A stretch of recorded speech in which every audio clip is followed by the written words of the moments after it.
उत्तराखंड एक बहुत सुंदर राज्य है। उसी के एक कस्बा पौड़ी गढ़वाल में एक लड़की रहती, जिसे सब प्यार से सीमा बुलाते हैं। दिखने में ऐसी कि अप्सरा भी शर्मा जाए। बहुत ही खूबसूरत और मनमोहक थी। होंठ बुरांस जैसे लाल, बाल बिल्कुल रेशमी और घने। बहुत ही खुश मिजाज व्यवहार था सीमा का। गांव के लोग बहुत प्यार करते थे उसको। सबकी लाडली थी सीमा। सीमा के पिताजी नहीं थे। सीमा की माताजी ने उसे पाला पोसा था। सीमा पौड़ी के बाहर कभी गई नहीं थी। उसे लगता था दुनिया इतनी ही खूबसूरत है, जहाँ हर कोई एक दूसरे से प्यार करता है। सीमा की उम्र 19 साल है और वो अभी कॉलेज से बीए के दूसरे साल में है। सीमा की माँ का नाम शांति देवी था। शांति को अपनी बेटी सीमा की शादी की बहुत फिक्र रही थी, क्योंकि अगर शांति को कुछ हो जाता है तो कौन देखता सीमा को। एक दिन उनके गांव में कुछ शहरी लोग आए थे। पता किया तो पता चला कि अपने गांव की विमला के भाई और उनकी बीवी है। वो लड़की ढूंढ रहे हैं अपने लिए। विमला ने सीमा की तारीफ के पुल बांधने शुरू कर दिए। उन्हें भी जिज्ञासा हुई सीमा से मिलने की।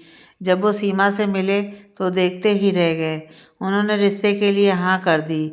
शांति जी ने भी सोचा, अमीर लोग हैं, बड़ा घर है शहर में, सीमा खुश रहेगी। सीमा को पता चला तो उसने मना कर दिया, क्योंकि वो अपनी माँ को छोड़कर नहीं जाना चाहती थी और दिल्ली था भी बहुत दूर। माताजी के बोलने पर उसने हाँ तो कर दी, लेकिन लड़का कैसा है ये किसी को नहीं पता। सीमा के बोलने पर शांति जी ने उन शहरी लोगों से लड़के से मिलने की बात की, तो उन्होंने बताया लड़का अभी विदेश गया है और उसकी फ़ोटो शांति को दे दी और उसका नाम निखिल बताया। सीमा ने फ़ोटो देखी तो देखने में तो वो ठीक था, मगर व्यवहार और चरित्र तो फ़ोटो से पता नहीं चलता। कुछ महीनों में शादी भी हो गई। अब सीमा दिल्ली चली गई। वहाँ आसपास के लोग दुल्हन की तारीफ कर रहे थे। सीमा किसी परी से कम नहीं लग रही थी। सीमा उनकी बड़ी कोठी देख के खुश थी। उसे 3 दिन रस्में निभाने में निकल गए। सीमा की अभी तक निखिल से ठीक से बात भी नहीं हुई थी। पग फेरे की रस्म होनी थी, जिसके लिए उन्हें सीमा के घर जाना था। निखिल ने काम का बहाना बनाकर मना कर दिया। भोली वाली सीमा अपने पति पर कुछ ज़्यादा ही भरोसा करती थी। एक दिन निखिल का जन्मदिन था। सारा घर दुल्हन की तरह सजाया गया। सीमा ने निखिल से पूछा कि मुझे अपनी माँ की बहुत याद आ रही है, आप उन्हें भी यहाँ बुला लो कुछ दिनों के लिए। निखिल थोड़ा हिचकिचाते हुए बोला, यहाँ बाहर वाले नहीं आ सकते हैं, आज बहुत बड़े बड़े लोग आएंगे, तुम पार्लर जाओ और अच्छे से तैयार होकर आओ। थोड़ी देर में निखिल की माँ भी वहाँ आई और एक सुंदर सा हार उसको दे दिया। सीमा अब समझ चुकी थी कि वो सोने के पिंजरे में बंद हो चुकी है, जहाँ उसे सब कुछ दिया जाता है मगर अपने मन से कुछ करने की आज़ादी नहीं है।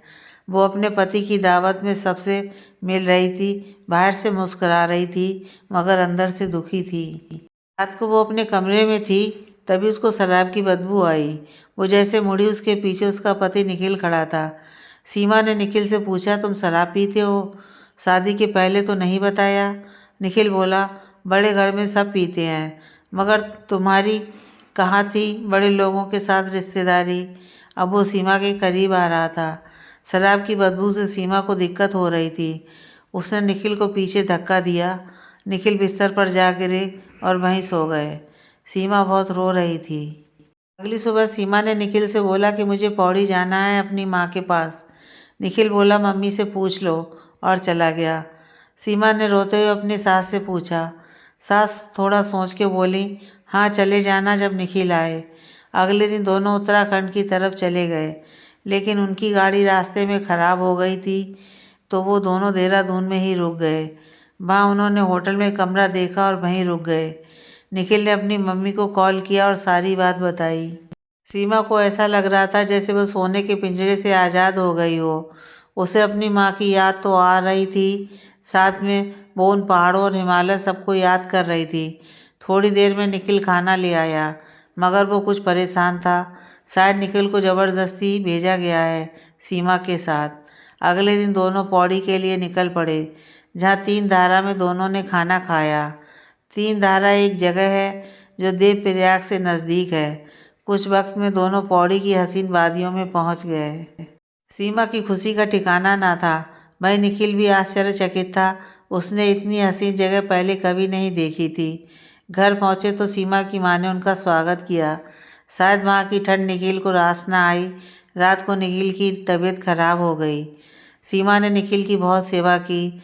सुबह जब निखिल उठा तो उसने देखा सीमा वहीं सर रख के सो गई। उसे नहीं पता था कि सीमा उसकी इतनी चिंता करती है। तभी सीमा उठ जाती है और बोलती है, अब ठीक है तुम्हारी तबीयत? पहली बार निखिल हंसता है और बोलता है, तुमने इतनी सेवा की है तो ठीक तो होना था मुझे। तभी निखिल की माँ का कॉल आता है। वो दिल्ली आने को बोलती हैं। सीमा को जब पता चलता है तो वो दुखी हो जाती है कि अब उसको फिर से उस सोने के पिंजरे में जाना होगा। शायद अब निखिल सीमा को थोड़ा थोड़ा समझने लगा था। वो सोचता है, ठीक है हम एक दिन और रुकते हैं यहाँ, लेकिन मेरी एक शर्त है। सीमा डरते हुए पूछती है, कैसी शर्त? निखिल बोलता है, आज तुम मुझे अपने गांव घुमाओगी। सीमा खुश हो जाती है। शायद उसको भी घूमने का मन था। दोनों पूरे दिन घूमते रहते हैं। सीमा पूरे दिन अपने गांव की तारीफ करती रहती है। शायद दिल्ली की परेशानी में वो निखिल के बारे में सोचना भूल गई थी। वहीं निखिल तो पूरे दिन बस सीमा को ही देख रहा था। शायद वो अब प्यार करने लगा था सीमा से, और करे भी क्यों ना, आखिर बीवी है उसकी। निखिल की माँ निखिल से सीमा और उसकी माँ के बारे में पूछ रही थी। निखिल हाँ और ना में ही जवाब दे रहा था। रात का वक्त था, ठंड बहुत थी। निखिल गांव वालों के साथ बातें कर रहा था। कुछ लड़कों ने उसे शराब के लिए पूछा, मगर ना जाने आज उसे क्या हो गया था, उसने पीने से मना कर दिया। शायद वो सीमा को पसंद करने लगा था, क्योंकि यहाँ उसे वक्त मिल रहा था सीमा को समझने का। दिल्ली में तो ऑफिस और घर यही होता था। रात को भी बात नहीं हो पाती थी। गांव के लोग सीमा के बारे में बात कर रहे थे। कितनी बदल गई है अब वो, जैसे वो खुश होना ही भूल गई हो। रास्ते भर निखिल यही सोच रहा था, सीमा की खुशी का अब वो ख्याल रखेगा। वो घर पहुंचा तो सीमा उसका इंतज़ार कर रही थी। सीमा ने निखिल से पूछा, आज भी पी के आए हो? निखिल ने प्यार से सीमा की तरफ देखा और पूछा, तुम्हें चिंता है मेरी? सीमा कुछ बोले बिना चली गई। थोड़ी देर में निखिल कमरे में जाता है तो सीमा उनका सामान तैयार कर रही होती है। वो सीमा के करीब जाता है और उसका हाथ प्यार से पकड़ता है। सीमा का सोने के पिंजरे में जाने का मन नहीं था, मगर मजबूरी थी। वो जैसे निखिल को करीब आते देखती है तो वो गुस्से में बोलती है, इसलिए तो शादी की आपने मुझसे, वरना कोई फिक्र नहीं आपको मेरी। निखिल को बुरा लगता है, लेकिन फिर सोचता है कि सीमा सही बोल रही है। उसने आज तक सीमा के लिए कुछ किया भी तो नहीं। अगले दिन दोनों शांति जी से विदा लेते हैं। सीमा बहुत रोती है, क्योंकि वो कुछ दिन और वहाँ रुकना चाहती थी। वो गुस्से से निखिल की तरफ देखे जा रही थी। रात तक वो दोनों दिल्ली पहुँच जाते हैं। सीमा उस कोठी को ध्यान से देखती है और सोचती है, कब आज़ाद होगी वो इस पिंजरे से। फिर वो सास और ससुर को प्रणाम करती है। दोनों खाना खाते हैं। निखिल की माँ निखिल को अपने कमरे में बुलाती हैं, शायद कुछ पूछना हो। निखिल थकावट का बहाना मार के कमरे में चला जाता है। वो सीमा से बात करना चाहता था, लेकिन सीमा अपनी नाराज़गी दिखाती है और सो जाती है। दिन गुजर रहे थे। निखिल विदेश चला गया। वहाँ से वो रोज़ कॉल करता सीमा को। सीमा को भी निखिल का ये प्यार भरा रूप देखकर खुश थी। 2 महीने बाद वो दिल्ली लौट आया। आते ही उसने अपनी बीवी को गले से लगा लिया। निखिल की माँ को ये पसंद नहीं आया। निखिल सीमा के लिए बहुत सारे तोहफे लाया था। निखिल ने अपना भारत वाला नंबर खोला तो उसमें एक नंबर से बहुत सारी कॉल थी। उसने उस नंबर को लगाया तो पता चला ये नंबर बिमला बुआ जी का है। उन्होंने बताया, सीमा की माँ का देहांत हो गया। सीमा का नंबर नहीं था हमारे पास, तुम्हारी माँ को हमने बताया था, मगर उन्होंने कॉल काट दिया था। निखिल को गुस्सा था अपनी माँ पे, लेकिन सीमा को पता चलेगा तो वो इन सब का कसूरवार निखिल को मानेगी। उसने हिम्मत करके सब कुछ बता दिया। सीमा बेहोश हो गई। थोड़ी देर में होश आया तो उसने अपनी माँ के पास जाने की जिद की। निखिल अपनी माँ के बिना पूछे सीमा को लेकर गांव चला गया। सीमा ने निखिल से रास्ते में एक बार भी बात नहीं की। निखिल चुप रहा, क्योंकि सीमा पे दुखों का पहाड़ टूट गया था। घर गए तो शायद काफ़ी देर हो गई थी। सीमा की माँ को गुजरे हुए 1 महीना हो गया था। गांव के लोगों ने ही सारी क्रियाक्रम पूरा किया था। सीमा निखिल की तरफ देख रही थी। सीमा ने निखिल से पूछा, तुमने मुझे पहले क्यों नहीं बताया? तभी बिमला बुआ बोली, तुम्हारी सास को बताया था मैंने। सीमा ने निखिल से पूछा, तुम्हें नहीं पता था? तुम तो रोज़ कॉल करते थे विदेश से। मैं अकेले आ जाती, कम से कम अपनी माँ को आखिरी बार देख लेती। सीमा अपने घर चली जाती है। उधर निखिल को उसकी माँ का कॉल आता है तो निखिल अपनी माँ से पूछता है कि आखिर उसने ऐसा क्यों किया। एक बार बता तो देती मुझे। सीमा नफरत करने लगी है मुझसे। निखिल की माँ ने बताया, सीमा माँ बनने वाली है और ऐसी हालत में सफ़र करना ठीक नहीं। निखिल खुश था, मगर सीमा ने मुझे नहीं बताया। शायद माँ के जाने के गम में भूल गई। वो कुछ फल लेके घर चला गया, जहाँ सीमा मुर्दे के समान लेटी हुई थी। निखिल डर गया। वो उसे लेके अस्पताल चला गया। डॉक्टर ने निखिल को समझाया, ऐसी हालत में आपको इनका बहुत ख्याल रखना होगा। दिन गुजरते रहे, निखिल सीमा का बहुत ख्याल रखता था, मगर सीमा का दिल अब भी साफ नहीं था निखिल के लिए। शायद वो अब भी कसूरवार मानती थी निखिल को। निखिल ने सोच लिया कि जब तक सीमा की तबीयत अच्छी नहीं हो जाती, तब तक वो यहीं रहेगा। अब सीमा ठीक होने लगी थी। निखिल जब भी उससे बात करता, सीमा वहाँ से चली जाती। एक दिन सीमा गुस्से में बोली, तुम्हें ये बच्चा चाहिए बस? तुम्हें मुझसे कोई प्यार नहीं है, बस धोखा देना आता है तुम्हें। निखिल ने प्यार से समझाया कि वो सीमा से बहुत प्यार करता है और ये बच्चा उनके प्यार की निशानी है। मगर सीमा की नाराज़गी तो कम होने का नाम नहीं ले रही थी। निखिल की आंखों में आंसू थे। वो आंखों में आंसू लेकर चला जाता है। बाद में सीमा को समझ आता है, शायद कुछ ज़्यादा ही गुस्सा हो गई मैं। बहुत रात हो गई, निखिल अभी तक घर नहीं आया। वो थोड़ा बाहर गई तो गांव में कुछ शोर शराबा हो रहा था। पूछने पर पता चला कि किसी लड़के ने नदी में कूदकर खुदकुशी कर ली। सीमा डर गई, क्योंकि सुबह सीमा ने कुछ ज़्यादा ही दिल दुखाया था और निखिल की आंखों में आंसू थे। उसका नंबर भी नहीं लग रहा था। तभी उसे महसूस हुआ जैसे कोई उसके पीछे खड़ा है। वो जैसे पीछे मुड़ी, उसके पीछे निखिल था। सीमा ने निखिल को गले से लगा लिया और सुबह की बात के लिए माफ़ी मांगने लगी। निखिल ने बताया, मम्मी और पापा जी आ रहे हैं कल यहाँ, तो उनके लिए होटल देखने गया था। सीमा ने पूछा, यहाँ भी रह सकते हैं मम्मी और पापा जी? निखिल ने बात पलटते हुए बोला, यहाँ सिर्फ मैं रहूँगा अपनी बीवी और बच्चे के पास। अगले दिन निखिल के माता पिता गांव आए और होने वाले बच्चे को अपना आशीर्वाद दिया और जाने लगे। निखिल की माँ शायद नाराज़ थी निखिल और सीमा से, क्योंकि वो बिना बताए यहाँ आ गए थे। निखिल का उसकी बीवी की तरफ इतना प्यार देखकर निखिल की माँ को पसंद नहीं आ रहा था। अब सीमा की तबीयत पहले से ठीक थी। निखिल भी अब दिल्ली जाना चाहता था, मगर सीमा नहीं चाहती थी कि उसकी बेटी या बेटा का जन्म उस सोने के पिंजड़े में हो। लेकिन पति का हुक्म था तो जाना था। निखिल भी सीमा की दुविधा समझ रहा था, लेकिन वो भी अपनी माँ और बाप को नाराज़ नहीं करना चाहता था। दोनों दिल्ली पहुंच गए। एक दिन सीमा अपनी सास के साथ अस्पताल गई थी। जैसे ही सीमा का चेकअप हुआ, तभी निखिल का कॉल आया। निखिल ने पूछा, हमारा होने वाला बच्चा ठीक है ना? और तुम काम कम किया करो, तुम्हें आराम की ज़रूरत है। बात ख़त्म होने के बाद वो डॉक्टर के कमरे की तरफ बढ़ रही थी कि तभी उसे कुछ आवाज़ सुनाई दी। थोड़ा करीब जाकर पता चला कि वो उसकी सास हैं, जो कुछ बात कर रही डॉक्टर से। लेकिन जो उसने सुना, उसके पैरों के नीचे से ज़मीन खिसक गई। उसकी सास पूछ रही थी कि सीमा को लड़का होगा या लड़की। जो इतनी मॉडल दिखती थी, उनकी सोच ऐसी होगी, सीमा ने कभी नहीं सोचा था। वो वहाँ से चली गई। तो डॉक्टर ने भी कुछ नहीं बताया सीमा की सास को। सीमा रास्ते भर सोचती रही, क्या निखिल भी यही सोचता होगा? सोचेगा क्यों नहीं, आखिर इनका बेटा है, इनकी तरह होगा। वो अपने कमरे में जाती है तो देखती है पूरे कमरे में खिलौने ही खिलौने हो रखे हैं। निखिल सीमा से पूछता है, मैंने सजाया ये कमरा, कैसा लगा तुम्हें? सीमा निखिल से पूछती है, ये सारे खिलौने लड़के के हैं, और अगर हमारी लड़की हुई तो? निखिल मुस्कुराते हुए, ये सारे मेरे बचपन के हैं, और तुम तो जानती हो मेरे परिवार में कोई लड़की नहीं है, तो लड़के के ही खिलौने होंगे हमारे घर में। सीमा कुछ नहीं बोलती है और खाना खाने चली जाती है। फिर वो रात को निखिल से पूछती है, तुम्हें लड़का चाहिए या लड़की?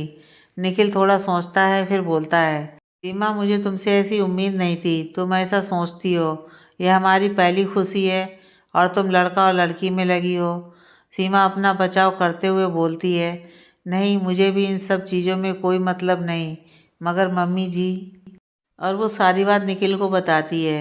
निखिल अपनी माँ के बारे में ये सब सुनता है तो उसे विश्वास नहीं होता, मगर वो सीमा की खुशी के लिए कुछ नहीं बोलता और बात पलटते हुए बोलता है, मुझे एक बेटी चाहिए जो तुम्हारी तरह हो, परी जैसी। जब वो हंसे तो पूरा घर महक उठे। मैंने तो सोच लिया है उसका नाम परी होगा। सीमा प्यार से निखिल के हाथ को अपने हाथ में लेते हुए बोलती है, मुझे बेटा चाहिए क्योंकि अगर बेटी होगी तो वो भी मेरी तरह सोने के पिंजरे में कैद हो जाएगी। निखिल को बहुत बुरा लगा, मगर वो सीमा की बात को भी समझ रहा था।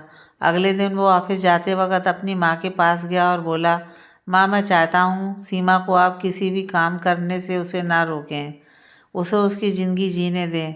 और माँ, मुझे बेटी चाहिए जो इस घर को खुशी दे, क्योंकि 3 पीढ़ियों से हमारे ख़ानदान में कोई लड़की नहीं हुई है।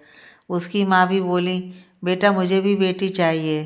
क्या तुम अपनी माँ को इतना ही पुरानी सोच का समझते हो जो लड़का और लड़की में भेदभाव करे? निखिल को बहुत बुरा लगा। शायद उसने अपनी माँ को समझने में गलती कर दी।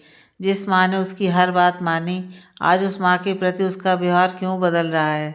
शायद वो भी बाप बनने वाला था, इसलिए बच्चे की आने वाले कल की चिंता हो रही थी। दिन गुजरते गए और उनके यहाँ 2 जुड़वा बच्चे हुए, एक लड़का और एक लड़की। निखिल बहुत खुश था। वहीं सीमा की तबीयत कुछ ठीक नहीं थी। डॉक्टर ने कहा कमजोरी की वजह से सीमा की हालत बिगड़ रही है। निखिल अब सोच रहा था कि अगर सीमा को कुछ हो गया तो वो खुद को कभी माफ़ नहीं करेगा। शायद वो काम में इतना व्यस्त था कि उसने अपनी बीवी की फिक्र नहीं की। जब उसकी बीवी को उसकी ज़रूरत थी तब वो ऑफिस की मीटिंग में बिजी रहता था। कुछ वक्त बाद सीमा को होश आया तो निखिल रो पड़ा और बोलता है, मैं तुमसे बहुत प्यार करता हूँ। अगर तुम्हें कुछ हो जाता तो मैं खुद को कभी माफ़ नहीं कर पाता। सीमा निखिल की आंखों के आंसू साफ करते हुए बोली, आज इतनी खुशी का दिन है और तुम रो रहे हो। कुछ दिनों में दोनों घर चले गए। सीमा ने लड़के का नाम बंस रखा और भाई निखिल ने लड़की का नाम परी रखा। सीमा और निखिल अब खुशी से अपना जीवन बिता रहे थे। निखिल की माँ भी खुश थी क्योंकि अब वो भी दादी बन चुकी थी। दिन बीत रहे थे। निखिल के पिताजी की तबीयत भी ठीक नहीं चल रही थी। उनके इलाज में पैसे भी बहुत खर्च हो रहे थे। भाई निखिल को भी व्यापार में नुकसान हो रहा था। बच्चे भी अब बड़े हो गए थे, उनका भी अच्छे स्कूल में दाखिला करना था। निखिल की माँ ने घर बेचने की सलाह दी। निखिल ने अपने दिल पर पत्थर रखकर घर बेच दिया। उस दिन में निखिल के पिताजी का स्वर्गवास हो गया। अब सारी जिम्मेदारी का बोझ निखिल के कंधों में था। जिस लड़के ने कभी अपने अलावा किसी और के बारे में नहीं सोचा था, अब वो भी परिवार को संभाल रहा था, साथ में माँ की देखभाल। जिस पिंजरे में सीमा थी वो तो बिक चुका था, मगर अब वो परिवार के पिंजरे में बंद थी। भाई निखिल भी घर के बारे में सोच के परेशान रहने लगा। कभी बच्चों की फीस तो कभी माँ की दवाइयाँ। अब उसने अपनी गाड़ी भी बेच दी। निखिल के पिताजी के देहांत के बाद परिवार की आर्थिक स्थिति बहुत खराब होने लगी थी। निखिल जो सालों से बिना शराब के था, अब वो भी शराब के नशे में रहने लगा। कुछ वक्त बाद निखिल की माँ का भी देहांत हो गया। बच्चे भी अब बड़े होने लगे थे, उनके भी खर्च बढ़ने लगे थे। सीमा के चेहरे का रंग भी फीका हो चला था। शायद अब वो समझ चुकी थी कि अब वो परिवार के उस पिंजरे में बंद है जहाँ अपनी खुशी की कोई अहमियत नहीं है, बस बच्चों की खुशी ही सब कुछ है। जो सोने का पिंजरा उसे चुभता था, अब वही पिंजरा उसे याद आने लगा। शायद जिस पिंजरे में वो थी उससे हर लड़की को गुजरना होता है। वक्त के साथ वो पिंजरा भी अच्छा लगने लगता है। निखिल भी अब चैन की ज़िंदगी चाहता था, तभी उसे वो वादियाँ याद आती हैं। वहीं है इस दुनिया की दूसरी जन्नत। उन बर्फ़ के ढके पहाड़ों को याद कर रहा था। अब बंस और परी भी बड़े हो गए थे। शायद वो अपने परिवार को संभालने के चक्कर में कभी अपने बच्चों में ध्यान नहीं दे पाए।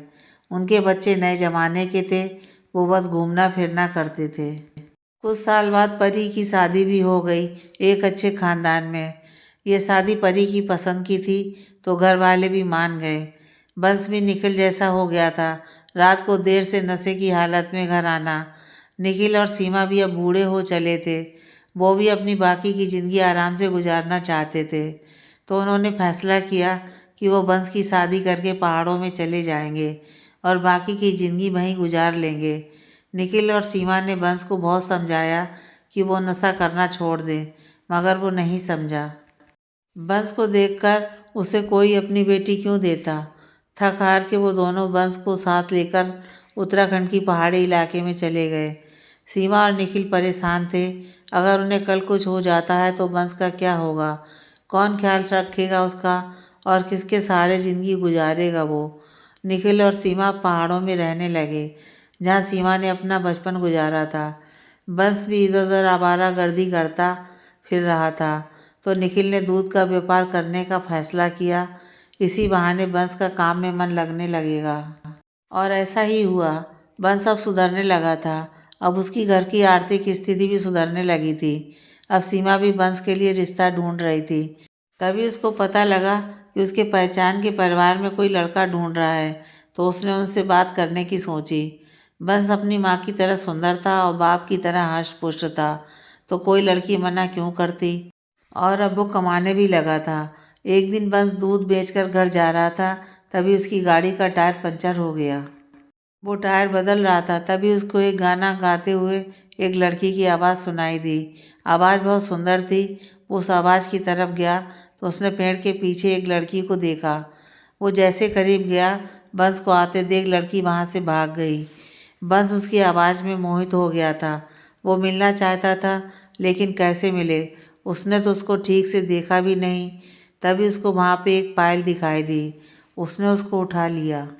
उधर घर आकर उसको पता लगता है कि उसकी बात पक्की हो गई है। अगले दिन लड़की देखने जाना है उनको, लेकिन उसको तो बस वही लड़की याद आ रही थी। वो बहुत जिज्ञासा से सोचता है, कैसे ढूंढे उस लड़की को। मेरी शादी हो जाएगी तो फिर नहीं मिल पाऊंगा उससे मैं। वो रोज़ उसी जगह जाता जहाँ वो लड़की आती थी। वो लड़की घास काटने और लकड़ी लेने आती थी। वो रोज़ पेड़ के पीछे से उसके गाने का लुत्फ़ उठाता और फिर घर चला जाता। उसकी आवाज़ में बहुत दर्द था। बस जानना चाहता था कि आखिर वो लड़की कौन है जो इतने दर्द से गाना गा रही है। कुछ दिनों में उसकी शादी हो गई सिमरन नाम की लड़की से। सिमरन गरीब परिवार से थी। बंस के दिल में उसके लिए बिल्कुल प्यार नहीं था। शादी के कुछ दिन बाद वो अपने माता पिता को बताता है। वो अब दिल्ली जाएगा और वहीं नौकरी करेगा। सीमा और निखिल ने कहा, सिमरन को साथ लेते जाओ। बंस अपनी माँ को देखते हुए बोलता है, माँ क्या चाहती हो, ये भी वहाँ किसी सोने के पिंजरे में बंद हो जाए। सीमा कुछ सोचती है और फिर बोलती है, क्या दिल्ली जाना ज़रूरी है? पैसे तो तू यहाँ भी कमा सकता है। सीमा और निखिल के समझाने के बाद बंस रुक गया। बंस रोज़ उसी जगह जाता जहाँ वो लड़की आती थी, मगर न जाने क्यों वो लड़की अब नहीं आती। एक दिन वो सिमरन को लेके उसके गांव चला गया। उसके गांव से वो पहाड़ी कुछ नज़दीक थी। वो सोचता है वो लड़की ज़रूर इसी गांव की होगी, मगर वो कैसे पता लगाए उसका नाम। यही सवाल लेके वो अपने गांव चला गया। एक रात को उसको एक आवाज़ सुनाई दी। कोई लड़की सुंदर आवाज़ में गाना गा रही थी। वो उस आवाज़ के करीब गया तो देखा कोई लड़की उसके घर के बाहर खड़ी है और आवाज़ भी बिल्कुल वैसी है। वही दर्द भरी आवाज़। उसके काले बाल हैं। वो थोड़ा डर भी रहा था, क्योंकि सीमा और निखिल दूसरे गांव गए थे शादी में और सिमरन दूसरे कमरे में सो रही थी। वो डरते हुए बोला, तुम कौन हो? वो लड़की पीछे मुड़ी तो बंस के पैरों के नीचे से ज़मीन खिसक गई, क्योंकि जिस लड़की को वो इतने महीनों से ढूंढ रहा था वो उसकी बीवी थी। ये वही बात हो गई, बगल में छोरा और शहर में डंडोरा, मगर यहाँ छोरा नहीं छोरी थी। फिर उसकी बीवी ने उसको बताया, जब भी मन दुखी होता है तो वही ये गाना गाती है। बंस और सिमरन की शादी को 3 महीने हो गए थे, मगर कभी एक दूसरे से बात नहीं हुई। यहाँ तक कि बंस को ये भी पता नहीं था कि सिमरन के परिवार में कौन लोग हैं। दोनों अलग अलग सोते थे, शादी के पवित्र रिश्ते को पीस रहे थे बस। सिमरन ने बताया, उसकी माँ के देहांत के बाद उसके पिताजी ने दूसरी शादी की थी। उसकी सौतेली माँ उससे बहुत काम करवाती थी और उसके पिताजी के सामने सिमरन की बुराई करती थी। अपना मन शांत करने के लिए मैं वो गाना गाती थी जिसमें मेरा दुख छिपा होता था। मेरी सौतेली माँ ने मेरा रिश्ता एक बूढ़े आदमी के साथ कर दिया था।